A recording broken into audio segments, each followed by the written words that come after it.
Degree প্রথম বর্ষের পরীক্ষা সবারই শেষ। এখন তোমরা সবাই রেজাল্টের জন্য চিন্তিত। আজকের এই ভিডিওতে তোমাদের রেজাল্ট কবে দিবে জানাবো।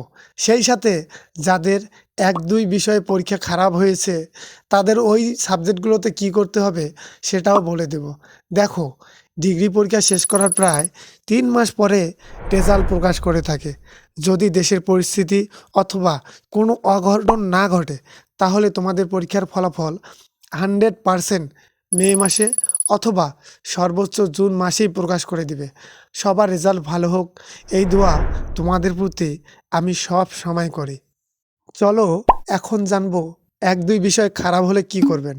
তোমাদের রেজাল্ট খারাপ অথবা যদি ফেল আসে ১-২ সাবজেক্টে ভয় পাওয়ার কোনো প্রয়োজন নেই। তোমাদের সিজিপিএ যদি 2.00 থাকে তাহলেই তোমরা প্রমোটেড হয়ে যাবে।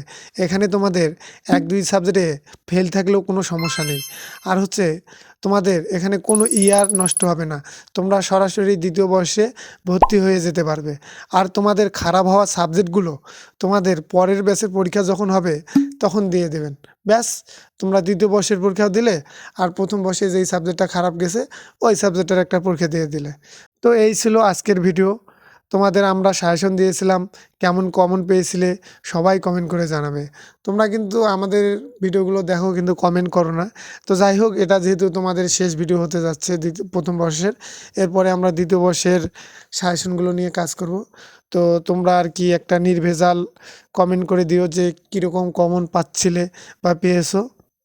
এছাড়াও কারো যদি কোনো প্রশ্ন থাকে তাহলে অবশ্যই কমেন্ট করে জানাবে। আমি তোমাদের সেই বিষয়ে উত্তর দেওয়ার চেষ্টা করব। এতক্ষণে সকলে ভালো থেকো, সুস্থ থেকো। ধন্যবাদ। আমাদের চ্যানেলে প্রথমবারের মতো হয়ে থাকলে অবশ্যই সাবস্ক্রাইব করুন এবং পাশে থাকা বেল আইকন বাটনটিতে অল নোটিফিকেশন অন করে রাখুন যাতে কোনো সাজেশন মিস না হয়।